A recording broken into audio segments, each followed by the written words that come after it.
포항 시민 여러분, 그간 안녕하셨습니까? 사실 별로 안녕하지 못했죠.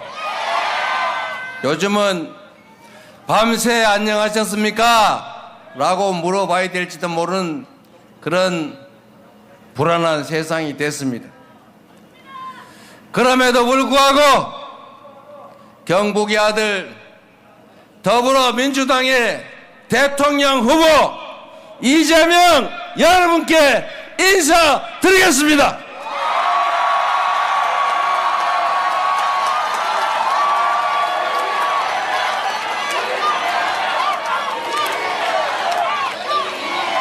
피켓에서 준비해 주신 것처럼 경주 2가 안동 사람 맞습니다.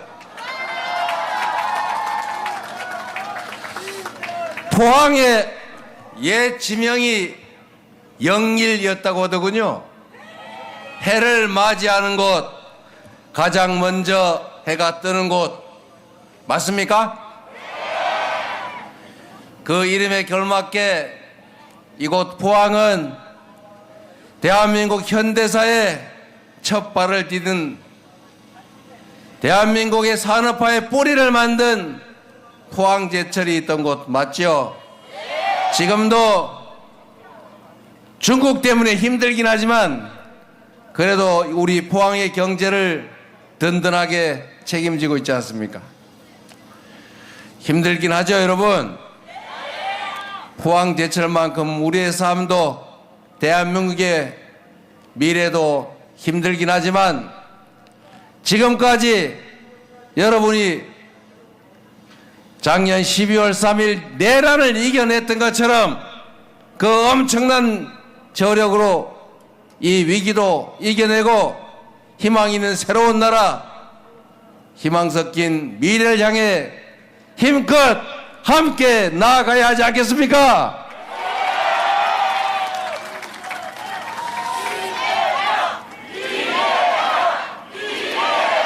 제가 박태준 회장의 묘소를 잠깐 들었습니다. 사실 여러분, 이 대한민국의 정치 현실이 그러한데 꼭 이런 행사가 때가 되면 고민이 막 생겨요. 현충원을 가야 되나 말아야 되나. 가면은 김대중 또 김영삼 두 분 묘역만 가야 되나, 박정희, 누구죠? 그 이승만 초대 대통령 묘역은 가야 되나 말아야 되나. 차라리 가지 말까. 그래서 가끔씩 꾀를 내 가지고 아무도 없는 그냥 대전 현충원으로 가버리자. 그래서 제가 대전 현충원으로 간 일도 있어요. 뭐라고요? 그런데 여러분, 이번에는 제가 다 털고 이승만도 박정희도 김영삼도 김대중도 대한민국 대통령이었고 역사 속 인물들이니 그냥 다 찾아보자. 그래서 다 들러보고 가는 길에 박태준 묘역도 있길래 거기도 들렀다 왔습니다, 여러분.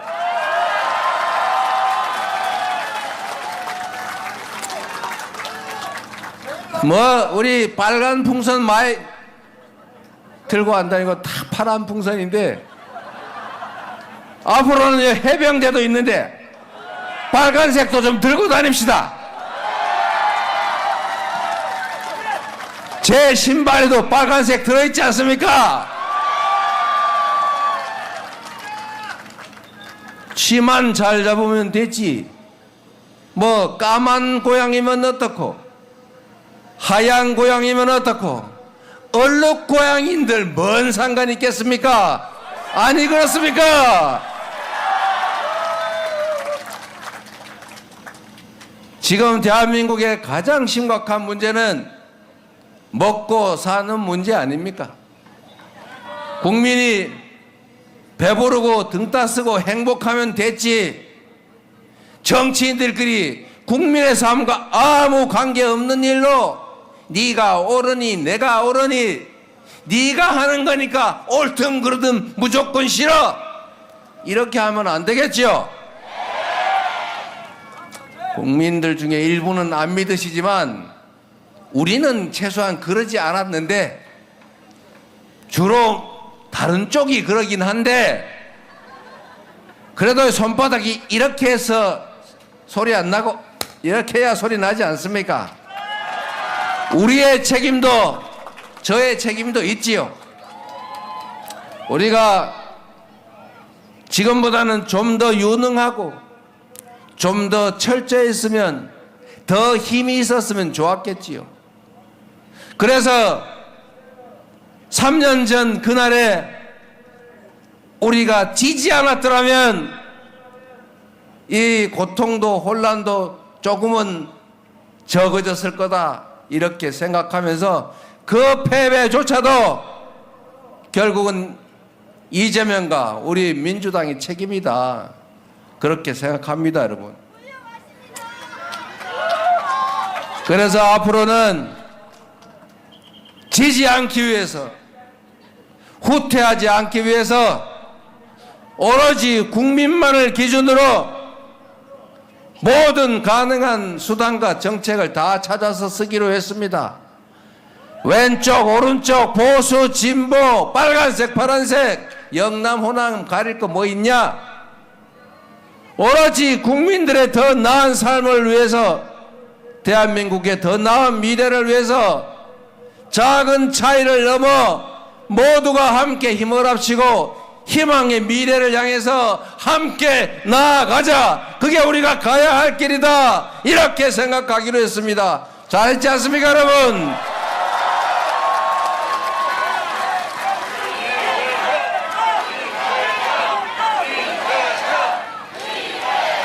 박태준의 정책이든 박정희 정책이든 좋은 건 다 쓰고, 김대중 노무현의 말씀이라도 지금 현실에 부족함이 있으면 바꿔서 써야 되겠죠. 오로지 기준은 우리 국민들의 삶이다. 국민들의 삶에 가장 크게 영향을 미치는 것은 결국 경제다. 쇠퇴하는 경제를 다시 살리고 지속적으로 성장하는 사회를 만들어야, 그래야 기회가 생기고, 기회가 생겨야 우리 국민들이 조금 덜 다투고, 우리 젊은이들도 남녀로 갈려서, 국민들은 젊은 세대와 나이 든 세대가 갈려서 싸우지 않게 되지 않겠습니까? 영남이니 호남이니 싸우는 이유도, 수도권이냐 비수도권이냐 싸우는 이유도 결국은 부족한 게 많아서 풍족하지 못해서 아닙니까? 기회의 총량을 늘리고, 그러려면 경제가 지속적으로 성장해야 되고, 그러려면 우리가 가지고 있는 자원과 역량을 전부 한데 모아야지요. 기회는 공정해야 하고, 결과도 기여한 만큼의 몫이 정당하게 부여되는 그런 합리적인 세상을 만들어야 하지 않습니까? 우리가 합의한 법도 잘 지켜야 되고, 누구는 힘세다고 다 봐주고, 누구는 정적이라고 없는 죄 뒤집어 씌워서 생고생시키고, 이런 불합리한 세상 말고, 콩을 심으면 콩이 나고 밭을 심으면 밭이 나는 뿌린 대로 거두는 그런 상식적인 세상, 이런 세상이 바로 우리가 원하는 세상 아니겠습니까? 보수니 진보니 뭐 지금 그런 거 따질 때입니까? 그리고 이거 보수 관련해서 꼭 한마디 더 해보고 싶은 게 있어요. 기존의 가치 중에, 질서 중에 지킬 만한 것들을 잘 지키자라고 하는 게 보수 아닙니까? 그런데 우리가 합의한 최고의 질서, 최고 수준의 합의, 헌정 질서, 헌법을 파괴하는 그 집단이 보수 맞습니까? 국민이 맡긴 총칼로 국민을 지키라고 했더니 국민의 권리를 빼앗고 국민의 생명을 위협하며 총뿌리를 겨누는 것이 보수의 가치 맞습니까? 그런 군정을 하겠다는, 권력을 갖겠다는, 지속적으로 영원히 갖겠다는 그 헛된 야망으로 헌정 질서를 파괴하는 7.2 군사 쿠데타를 일으킨 그 내란 수괴를 비호하는 정치 세력이 보수 맞습니까? 이런 건 보수가 아니죠. 파괴 세력이죠. 이거는 극우도 아니죠. 거꾸로 가는 퇴행하는 반동들이죠. 반동, 그러니까 갑자기 딴 생각 나죠. 언어적 의미로는 수구도 아닌, 제가 반동 이런 단어 안 쓰고 다른 단어 찾아보려고 엄청 노력했는데 아무리 찾아도 반동이란 단어로밖에 표현이 안 돼요. 그런 상식계도 부합하지 않는 이런 엉터리 불법 무질서 퇴행 세력은 보수라고 부르지 않습니다. 보수란 첫 번째 가치가 현존의 합리적인 질서 상식을 지키는 거예요. 이재명은 모두에게 평등하게 법률이 적용되는 공정하고 상식적인 세상을 바랐습니다.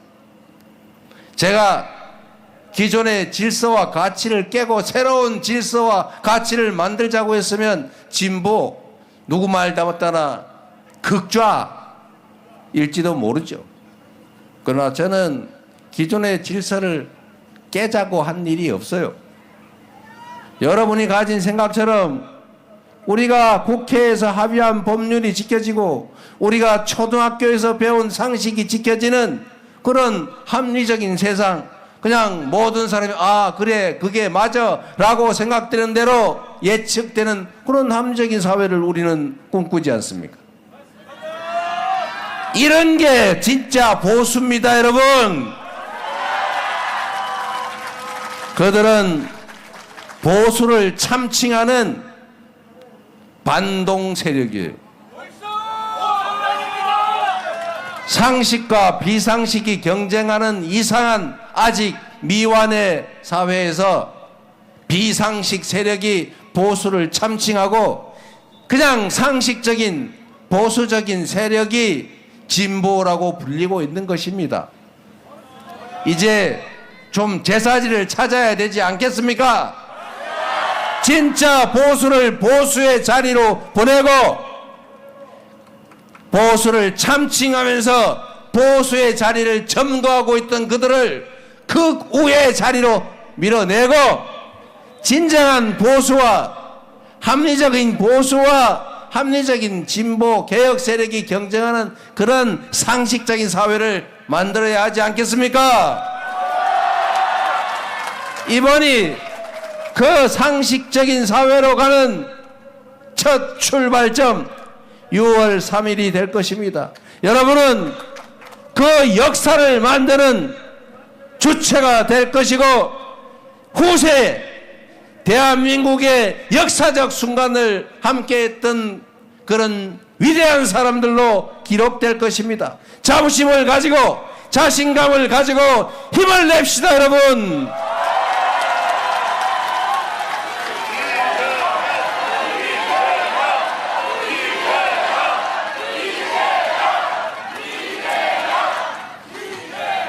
우리는 지금까지 선진국을 추격해서 이 자리까지 왔습니다. 전 세계가 대한민국을 위대한 놀라움으로 바라보고 있습니다. 전 세계 역사에 이렇게 빠른 시간 내 경제적으로 소위 산업화에 성공하고 그리고 민주화에 성공한 나라가 없습니다. 짧든 길든 아예 존재하지 않습니다. 그런데 이 대한민국은 70년 아니죠? 한 60년 될까요? 이 짧은 시간에 산업화와 민주화를 동시에 이룬, 그래서 전 세계로부터 모범적인 민주국가로, 경제 선진국으로, 거기에 더해서 한류가 춤추는 문화 강국으로 인정받고 있습니다, 여러분. 정말 위대한 역량을 가진 위대한 국민들 아닙니까? 바로 여러분이 그 위대한 국민 그 자체이십니다.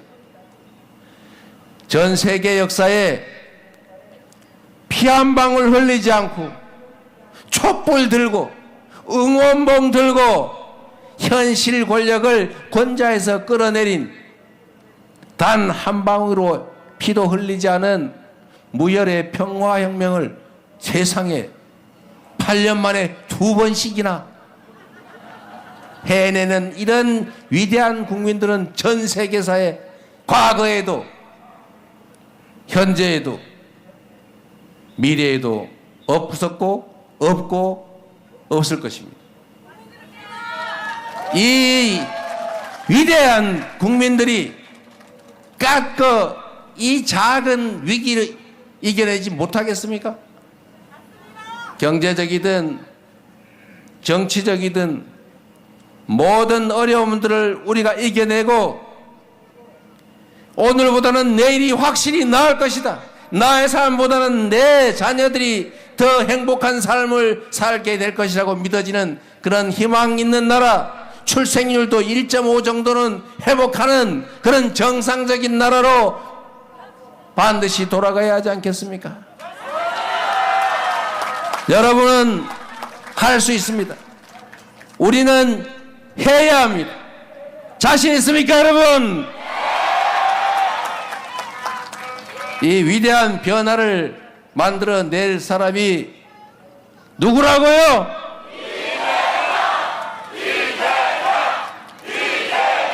모범 답안이긴 한데 틀렸습니다. 바로 여러분들입니다. 여러분이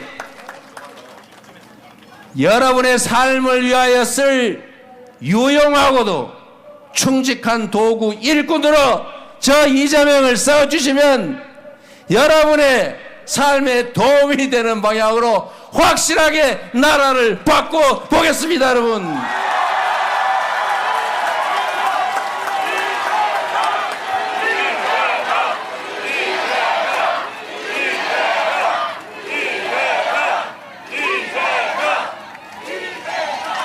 여러분, 저는 자신이 있습니다.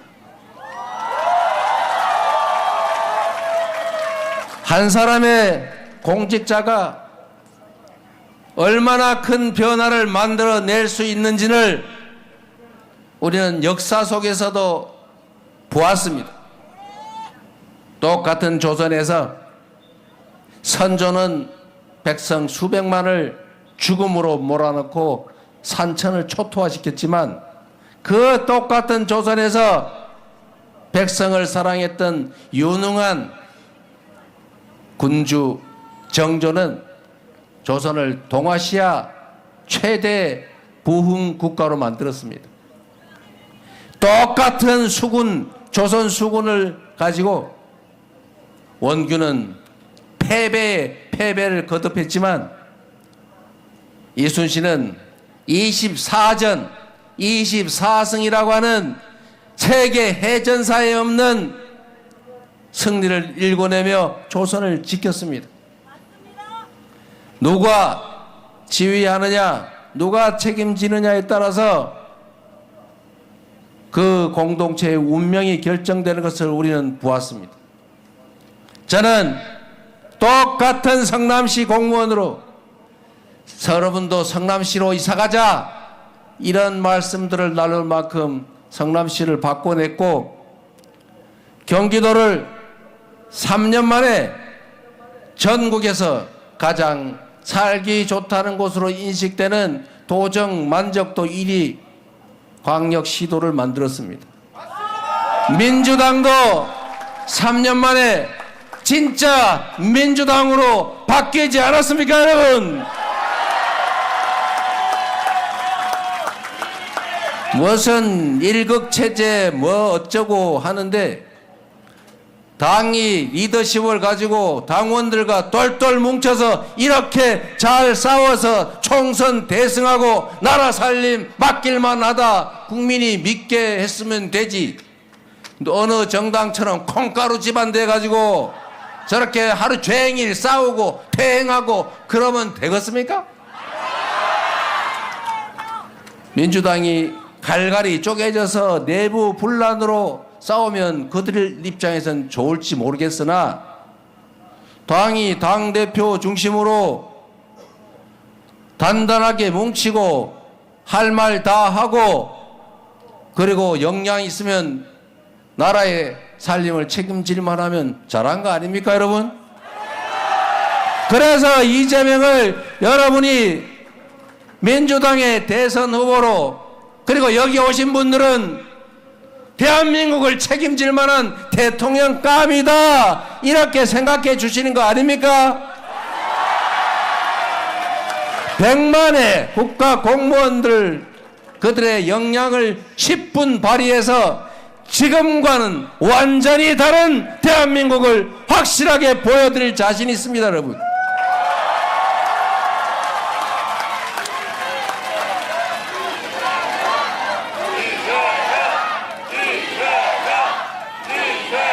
이 중에 혹시 성남 사시다 오신 분 또는 성남 사는 분들 아는 분 성남 얘기를 들은 분들이 계실 텐데 제가 오늘 마지막 유세라서 그 말씀 한번 드릴까 싶어요. 여러분도 시간 좀 있으시죠? 바쁜 분들은 가셔도 돼요. 제가 성남시장을 취임할 당시에 성남시장실이 저 건물 9층의 구석에 아방궁이라고 전용 엘리베이터 통해서 올라가서 숨어 있었어요. 그런데 시장이 그런데 숨어 있으면 저는 제가 불편해서 못 살겠더라고요. 그래서 그냥 들어오면 1층 현관 옆에 2층에 아무나 막 올 수 있는 자리에 시장실을 제가 만들어서 열린 시장실이라고 만들었습니다. 그랬더니 제 말 좀 들어보세요. 그랬더니 경찰서장이 저한테 찾아와 가지고 시장님 일로 옮기시면 큰일 납니다. 저 직위 해지됩니다. 잘립니다. 그래요. 그래서 왜요? 그랬더니 시장실이 점거를 당하면 당시에는 관할 경찰서장이 직위 해제당하기로 돼 있었다고 합니다. 그런데 2층에 있으면 마구 점거를 막 들어올 거 아니냐. 지금 봐라, 지금 시장 만나겠다고 맨날 누가 먼저 대모할 거냐고 뽑기 하고 있다. 뽑기 추첨하고 있다. 지금 실제 그랬거든요. 줄 서가지고 집회 신고하려고 경찰서에 줄 서가지고 심지 뽑기 하고 있어요. 2시부터 4시는 누구, 4시부터 6시까지 누구, 11시부터 1시까지 누구, 이거 하고 있어요. 너무 집회가 많으니까 못 살겠다 그래요. 민원이 얼마나 많은지. 그래서 제가 걱정하지 마라. 근데 절대 점거 안 나간다. 가르쳐 줬어요. 어떻게 점거를 안 나갑니까? 그래서 아니 사람들이 오면 키 주고 그냥 계시라고 하면 점거 아니지 않냐. 그래서 내가 절대 점거 안 나갈 테니까 걱정하지 마라. 그래서 약속을 했어요. 당연히 제가 취임하고 나니까 막 그 1층에 막 때로 몰려올 거 아닙니까? 막 수시로. 제가 문을 열어놓고 아무나 와서 인증샷 하세요. 그래가지고 성남시장실 와서 인증샷 하고 가신 분 많죠? 이 중에 그 내 책상에 앉아가지고 다리 올리고 사진 찍은 학원 강사가 있었는데 그 사람이 조폭이라고 어디 언론에서 마구 보도해서 이재명 조폭설의 증거 아닙니까 그게? 알고 보니까 학원 선생이었어요. 그런데 여하튼 그렇게 열어놓으니 막 쳐들어왔죠. 첫 번째 팀이 밀고 들어왔어요. 막 와가지고 자기들 집에 안 가겠대요. 그러세요? 그래서 제가 6시에 퇴근하면서 키를 주고 문은 혹시 가시면 꼭 잠그고 가세요. 그리고 맡기고 제가 일체 관여하지 말고 다 퇴근해라. 공무원들도 뭐 훔쳐갈 것도 없는데 뭐 CCTV 다 있는데 뭐 상관 있냐. 그래서 두고 갔어요. 좀 미안하지만 손님을. 밤 10시 되니까 집에 가셨더군요. 그리고 제가 다음에 또 오라 그래서 그분들하고 몇 시간을 얘기를 했어요. 얘기를 했더니 그런 집단이 한두 개였겠어요. 맨날 데모했는데. 제 경험으로 그때 보통 평균적으로 한 3시간, 길면 3시간, 보통 2시간 이렇게 얘기 듣고 토론하고 관계 공무원들 다 불러다가 이거 묻고 저거 묻고 이건 되냐 이거 안 되냐 막 다 검토 다 해가지고 거의 대부분은 안 되는 거예요. 근데 그 중에 되는 게 있어요. 되는 건 되는 대로 처리해 드리고 안 되는 건 이래서 안 됩니다. 그래서 자기들은 된대요. 우겨.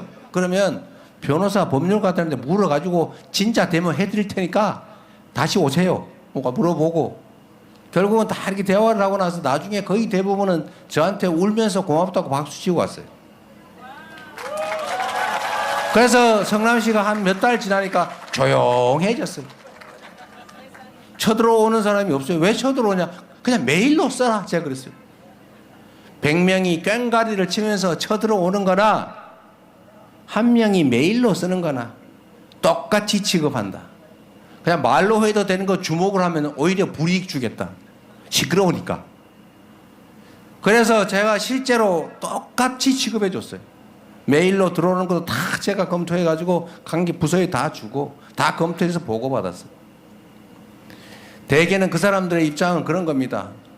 안 되면 안 된다고 얘기를 해주지. 이 정치한다는 인간들이 될 것처럼 얘기하는 바람에 조금만 밀면 될 것 같이 검토해 봅시다. 적극 검토할게요. 함께 노력합시다. 이래가지고 자기가 되는 줄 알고 속아서 몇 년 동안 머리띠 메고 회사 휴가 내고 몰려다녔다는 거예요. 너무 억울하다고. 미리 얘기를 해주지. 그래서 그 민원들은 다 사라지고 그래서 시장 2층에 우리가 들어와서 인증샷 하세요. 암내문 붙여놔도 아무 문제가 없이 제가 8년을 재임했습니다. 얘기를 들으면 되죠. 그리고 제가 이렇게 공무원들한테 얘기했어요. 공무원 여러분, 여러분의 1시간은 100만 시간의 가치가 있는 것입니다. 100만 시민의 일을 대신한 공직자이기 때문에 여러분이 하는 일은 100만 명이 이해관계를 가집니다. 가장이 하는 일은 그 가족에게 영향을 미치고 사장이 하는 일은 그 회사에 영향을 미치고 시장이 하는 일, 시장이 할 일을 대신하는 공무원이 하는 일은 100만 명 성남 시민에게 영향을 미치니 당신들은 100만 배의 가치 있는 삶을 사는 대단한 사람입니다. 당신들이 귀찮아가지고 누군가의 민원을 내몰라라 하면 그게 10명에 관한 것이든 1명에 관한 것이든 10,000명에 관한 것이든 그 일 하나하나가 그 사람들한테는 목숨이 달리거나 인생이 달리거나 회사의 흥망이 달린 일이다. 당신들은 그냥 민원 소리 한 쪼가리에 불과하지만 그 사람들은 모든 게 달린 일이니 당신들의 위치를 귀히 여기고 책임을 져라. 제가 이렇게 얘기를 볼 때마다 했어요. 볼 때마다. 그리고 제가 취임할 때 성남시 공무원들한테 이렇게 얘기했습니다. 성남시 공무원들이 그때 여러분 아시겠지만 이대땡이라고 그런 영화배우 출신의 시장님이 계셨는데 자주간에 뭐 돈을 이렇게 많이 안전하게 빨리 주는 사람 순으로 승진을 시켰대요. 그러니 일을 할 리가 없지 않습니까? 제가 첫 간부회의를 해가지고 과장들하고 눈을 맞춰보니까 다 내 눈을 못 맞춰요. 사표 갖다 주는 사람도 있어요. 왜냐하면 사표 내기 전에 입건되면은 연금이 날아가거든요. 그리고 퇴직하면 수사를 잘 안 하니까. 제가 공무원들한테 그래서 그랬습니다. 당신들은 앙샹 레짐의 피해자다. 구체제의 피해자다. 승진을 돈 안전하게 빨리 주는 손으로 해줬으니 다 그것만 신경 쓰지. 일해도 소용없고 일하면 감사만 받는데 뭘로 일하냐. 당신들 잘못이 아니다. 이번 내가 취임하는 전날까지 벌어진 일은 특별히 문제가 생기면 모르되 내가 특별히 일부러 문제 삼지는 않는다. 검찰에 가가지고 협조하고 다 얘기해라. 제가 당시에 변 땡땡 검사장이라고 사법연수원 동기가 왔길래 제가 그랬어요. 공무원들 불쌍한 사람들이다. 피해자다. 그러니까 돈 받은 사람만 처벌하고 돈 준 사람은 처벌하지 말자. 그래서 공무원들 중에 돈 준 사람은 그냥 놔두고 받은 사람만 알선수재로 해가지고 다 처벌하고 그냥 접었어요. 근데 그 공무원 중에 한 명이 신문에 나는 바람에 할 수 없이 잘랐어요. 시민들이 볼 때 아니 무슨 뇌물을 주고 승진을 했다는데 놔두면 되겠습니까? 그리고 공무원들한테 당신들은 지금은 성남 시민들한테 아이고 니네 아버지 뭐 하시노? 그러면 당신의 아들 딸들이 몰라요. 성남 어디 다니시인데? 지금은 이렇게 얘기하지만 내가 임기를 끝나는 그때는 당신의 자녀들과 가족들이 니네 아버지 뭐 하시노? 이렇게 물으면 성남시 공무원입니다. 이렇게 얘기할 수 있게 해주겠다라고 얘기했어요. 대신에 몸이 좀 피곤할 거다라고 하면서 한 얘기가 100만 시간 얘기를 한 겁니다. 그래서 제가 성남 시민들이 얼마나 또 수준이 높습니까? 민원이 막 산더미처럼 쌓여서 제가 민원 얘기를 이렇게 했어요. 여러분은 민원, 원, 그러면 우리는 원할 원자라고 읽는데 당신들은 원망할 원자로 읽지? 민원, 그럼 무섭잖아요? 그렇게 생각하지 말고 공직자가 왜 존재하냐? 공직자는 시민들로부터 월급을 받고 시민들을 위해서 일하려고 있는 거고 그 사람들이 당신의 주인인데 당신들은 공복, 즉 공적인 모습인데 그 사람들이 원하는 걸 해주기 위해서 있는 거 아니냐.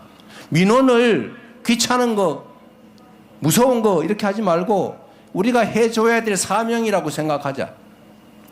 그래서 제가 이렇게 했습니다. 일선 공무원들은 누구든 상관없다. 동네에서 민원을 많이 발견해 오면 승진시켜준다. 그리고 당신들이 할 수 있는 건 하고 못하면은 팀으로 넘기고 해결 못하면 과로 넘기고 동사무소에서 못하면 구청으로 넘기고 구청에서 못하면 시청으로 넘기고 시청에 과에서 못하면 국에서 못하면 부시장이 하는데 안 되면 최종적으로 안 되는 건 나한테 가져와라. 저한테 가져오겠어요? 다 해결이 가능하거나 안 되면 설득을 하거나 민원을 발견을 많이 해오면 실제로 제가 승진을 시켜줬어요. 통계를 냈어요. 땡땡 동장 몇 개 발견했어요. 1350개. 1등이네. 그러면 승진. 이렇게 해줬어요. 그것도 실력이거든요. 그랬더니 어떤 일이 벌어지냐. 동장, 과장, 팀장들이 동네 다니면서 미장원 가가지고 원장님 뭐 필요한 거 없어요? 우리 해드릴 거 없어요? 저 지나간 사람 붙잡고 어제 뭐 불편한 거 없어요? 길에 막 다니면서 혹시 뭐 문제 없나? 쓰레기 없나? 쓰레기 여기 있네. 쓰레기 발견. 심지어 민원을 쪼개가지고 A 블럭, B 블럭 똑같은 쓰레기인데 A 블럭 발견하였음. B 블럭 발견하였음. 그래서 다 인정. 그래서 민원이 엄청 쌓이잖아. 그리고 제가 1년에 한 번씩 동순실을 하는데 원래 동순실을 하면은 여기도 다 그런 분들 많을 거예요. 무슨 회장 이런 분들 한 4, 50명 모아가지고 우아하게 차 한잔 마시면서 신년 우리 잘 살아보세 이러면서 악수하고 헤어지고 그러죠. 그거 뭘로 하냐 내가 그랬어요. 오고 싶은 사람 다 오라 그래라. 제가 체육관 강당 큰 교실 이런 거 빌려가지고 현수막 동네에 몇 월 며칠 몇 시에 시장 가니까 시장한테 말하고 싶은 사람 보고 싶은 사람 다 오라고 써붙였어요. 그래가지고 하면 보통 300에서 500명 많게는 막 700명 이렇게 와요. 바글바글바글해요. 보통 한 2-3시간 하는데 그거 어떻게 얘기를 다 듣겠어요. 얘기하고 싶은 사람 하는데 못한 분들은 다 종이를 한 장씩 나눠주고 하고 싶은 얘기를 쓰는데 멋있게 안 써도 된다. 그냥 키워드만 쓰든지 그냥 이름만 써놓고 하면 전화해서 아 이게 무슨 내용입니까? 물어서 해줄 테니까 다 쓰라고 종이를 다 나눠줬어요. 그리고 이름 가짜로 써도 되고 전화번호만 써도 되고 그러니까 욕도 써도 된다. 다 나눠줬어요. 얼마나 신났겠어요. 제가 첫 해 동순실을 냈는데 그렇게 모임 인원 소리가 한 이만큼 됐어요. 한 이만한 채 한 3건 되더라고요. 두 번째 해 확 줄죠. 세 번째 줄고 네 번째. 제가 퇴임하던 마지막 해에는 50 몇 개 동을 돌아서 다 종이로 받았는데 요만해졌어요. 공무원들이 다니면서 맨날 뭐 필요한 거 없으세요? 혹시 동네에 뭐 문제되는 거 없나? 보도블럭 깨졌네. 제가 보도블럭 깨져도 보도블럭 교체 예산을 안 주거든요. 그러면 어떻게 해요? 거기만 파내가지고 보도블럭 한 개 탁 꽂으면 되죠. 성남시에 가면 보도블럭 색깔이 다른 게 가끔 있습니다. 낡은 보도블럭 위에 새 보도블럭을 꽂아서 그렇죠. 불편합니까? 이래서 성남시의 민원이 사라지는 바람에 사실은 성남 시민들이 이재명의 복지정책에서 뭐 엄청난 혜택을 받았겠습니까? 기껏해야 제가 새롭게 했다는 복지 예산들 해봐야 몇백억 안 돼요. 한 3, 400억 될라나? 2, 3조 예산 중에서. 교복, 그 성남시 중학교, 고등학교 입학생 10,000명, 출생 산후 조리비 한 10,000명 50만 원 해봐야 50억이죠. 청년배당 100만 원씩 분기별로 25만 원씩 주는데 10,000명 100억. 여러분 성남시의 이런 가로등 유지 보수 예산만 300 몇십억입니다. 제가 어느 날 이 가로등 담당하는 과장들 다 불러 모아가지고 가로등 보수 예산은 경직성 경비라 깎을 수가 없는 거잖아요. 상식적으로 보면. 제가 조금 이상해가지고 25%인가를 일률적으로 싹싹 까버렸어요. 그냥 견뎌봐라. 견뎌보고 도저히 부족하면 가을에 추경 편성해 줄 테니까 그때 신청하세요. 대신에 잘 관리를 해봐 주세요. 25%를 370억에 20 몇 %를 깎았으니까 한 7, 80억 되죠. 그런데 말입니다. 희한한 일이 벌어졌어요. 성남시 가로등들이 이재명 시장이 무서워가지고 고장이 안 나는 거예요. 25% 깎았는데도 아무 문제가 없어요. 그래서 그냥 그다음부터는 계속 깎인 그 예산에 물가 상승률 정도를 더해서 계속 지금도 그 기반으로 하고 있을 겁니다.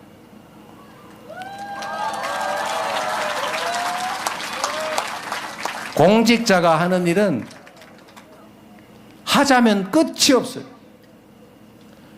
안 하자면 술이나 먹고 띵까띵까 하면서 해외 출장 여행이나 다니면서 놀아도 표시가 잘 안 나요. 하자면 끝이 없고 안 하자면 할 게 거의 없는 게 공직인데 일이 얼마나 많습니까? 쌓여요 이렇게. 제가 이것도 방침을 정해줬어요. 제가 중앙 공무원들 지휘할 기회가 생기면 그렇게 할 건데 이제 중앙 공무원들도 각오를 해야 돼요. 산더미처럼 일이 쌓이는데 쉽고 간단한 일부터 신속하게 해치운다. 엄청난 중요하고 고민스럽고 막 연구해야 되고 머리 빠지는 그런 일은 왼쪽에 놔두고 쉽고 간단한 일부터 신속하게 해치운다. 제 책상을 본 분들은 아실 텐데 우리 서영기 의원 제 방에 와봤어요? 그럼요. 대표실, 제 방, 도지사실, 시장실에 가면은 책상 위에 아무것도 없어요.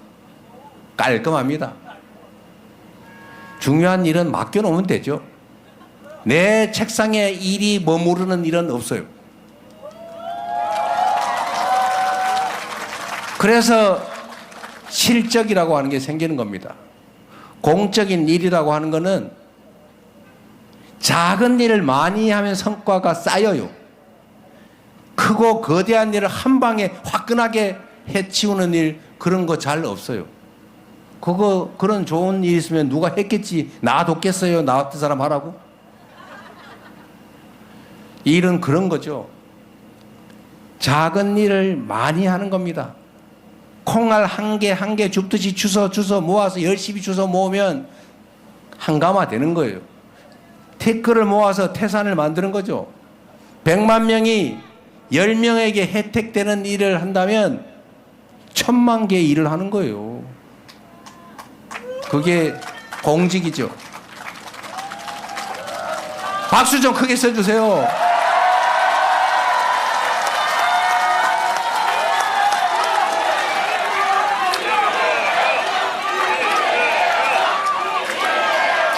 여러분, 성남시 공무원들이 저 때문에 참 고생을 많이 했어요. 그런데 제 임기가 끝나는 날 제가 공무원들한테 몇 사람한테 물어봤어요. 물론 퇴임하는 시장이니까 말 잘해줬겠지만 그때 그들이 스스로 기억해서 그 얘기를 하더라고요.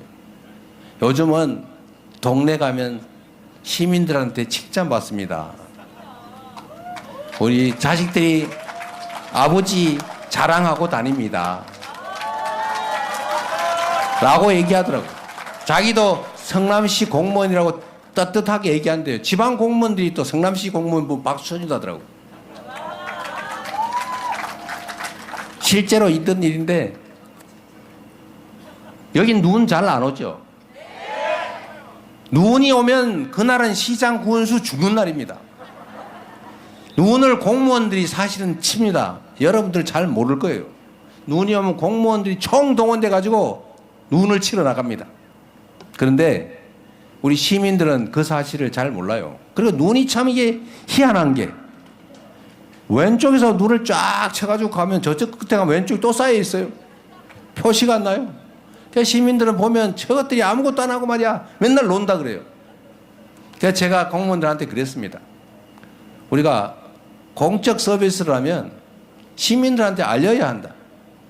그래서 제가 성남시 공무원들한테 등짝에다가 성남시 공무원 봉사단 이따만하게 써붙여가지고 다 입혔어요.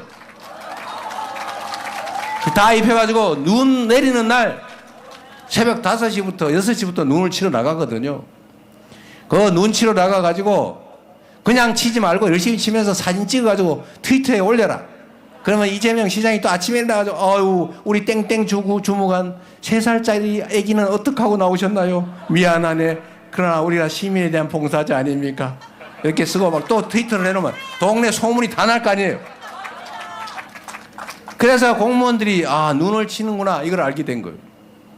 그러니까 눈 오면 시민들이 공무원들한테 미안해가지고 아침에 출근하면서 커피 타서 주고 가요. 저녁 때 퇴근하는 길에 동사무소에서 자기 그 컵 찾아가지고 갑니다. 그러니까 이 공무원들이 또 신이 나가지고 우리는 보통 큰 도로만 대로만 치는데 이면 도로를 친단 말이에요. 그래서 칭찬을 막 받으니까 이 사람들이 어느 날 인도를 치고 있더라고요. 인도에 눈을 막 치는 거예요. 막 시민들이 칭찬을 하니까 신이 나가지고. 그 시민들 중에도 자원봉사 하시는 분 뽑아가지고 아침부터 하면 막 시민들이 칭찬해주고 좋잖아요. 보람있고. 그래서 제가 아 역시 공무원들 잘하는구나. 그러면서 우리 성남시 훌륭한 공무원들 칭찬해주세요. 그리고 트위터하고 동네가 방네 자랑하고 그랬더니 이 사람들이 어느 날 보니까 인도에 얼음을 깨고 있는 거예요. 왜 사람들이 눈을 딱 밟으면 구다가 얼잖아요. 그거 쓸다가 안 되면 그거를 깨고 있더라고. 그래서 제가 그건 금지시켰습니다. 과유불급. 너무 많이 하면 너무 많은 걸 기대하게 된다. 그리고 그것까지만 하자. 그래서 제가 얼음 깨는 걸 제가 금지를 시켰어요. 못함. 하면 혼냄. 즐겁게 우리가 시정을 했습니다. 제 인생에서 가장 행복했던 시간은 성남시장을 할 때예요. 성남시 공무원들이 저 때문에 고생을 많이 했는데 제가 경기도지사를 할 때는 시간이 3년밖에 못 해가지고 하고 싶은 일을 충분히 못했습니다. 갑자기 불려 나오는 바람에. 그런데 진짜로 미안한 거는 제가 했던 모든 혁신적인 조치 그것 때문에 성남시 공무원들이 5번, 10번씩 경찰, 검찰에 불려다니면서 혹독한 조사를 받은 겁니다. 청소회사 용역을 청소 노동자들한테 준 거, 그건 몇 년 동안 몇 번을 수사했어요. 여러분이 잘 아는 대장동의 이익을 환수한 거, 공무원들이 뭔 죄입니까? 돈을 왜 7천억밖에 못 벌었냐? 9천억 벌었어야지. 그러니까 배임죄야. 이게 말이 된다고 생각하십니까, 여러분? 그러면 돈 안 받고 그 토지 개발 허가 내준 시장 군수는 다 감옥 가야지. 어디는 허가 내주면서 시 산하기관들이 무슨 계약했다고 제3자 뇌물로 걸더니, 어디는 야 그거 민간업체에서 허가 내주면 200억 준다는데 왜 안 받았냐? 그러니까 배임이다. 돈 받으면 제3자 뇌물, 안 받으면 배임, 어쩌라는 거예요. 이걸 한다면서 공무원들을 수원지검에서 불러, 성남지청에서 불러, 서울지검에서 불러, 경기경찰청이 불러, 성남중부경찰서가 불러, 성남분당경찰서가 불러, 부르고 또 부르고 부르고 또 부르고 10번씩 불러가지고, 이 사람들이 지금은 앞으로 절대 일을 안 하기로 아주 다짐을 했다고 해요. 이런 미친 짓이 어디 있습니까, 여러분?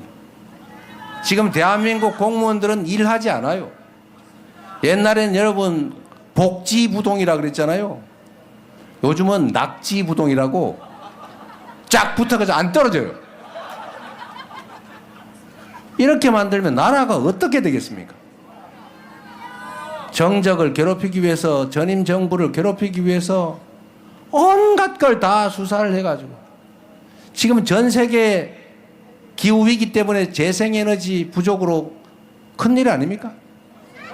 재생에너지로 생산하지 않는 물건은 사지 않는다가 세계적인 표준이 돼가고 있는데, 대한민국은 태양광 산업 수사한다고 온 동네를 들쑤셔가지고 국내에 진출한 해외 태양광 기업들도 다 철수해버렸어요.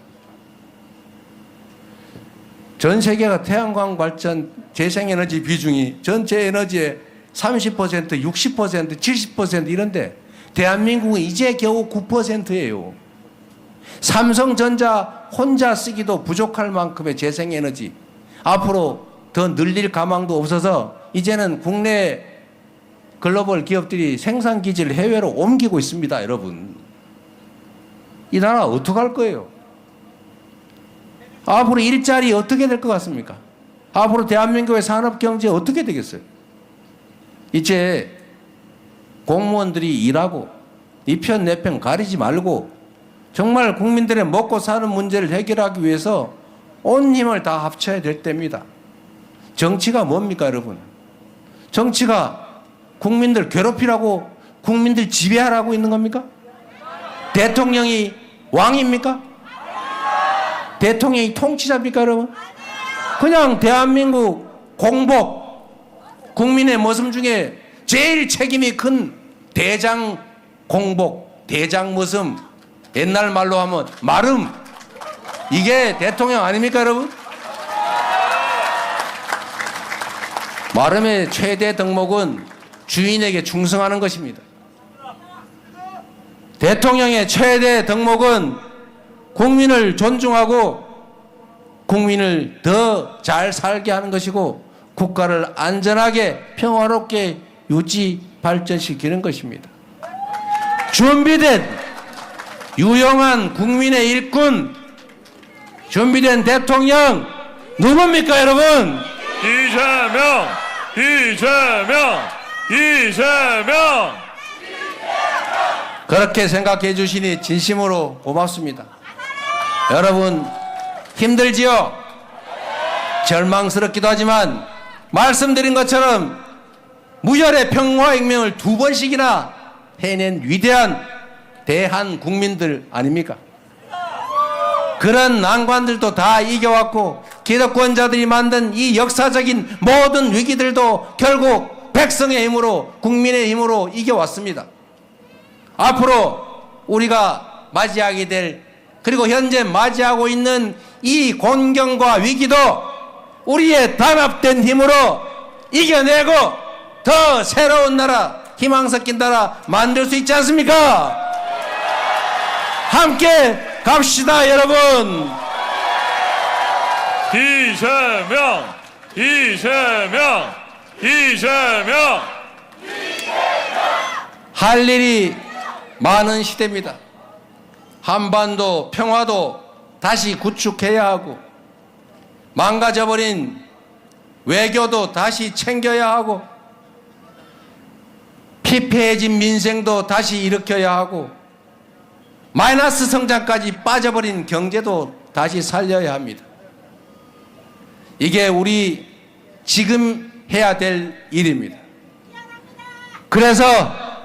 그렇기 때문에 지금은 이재명입니다. 이재명 아니겠습니까? 감사합니다. 이재명입니다.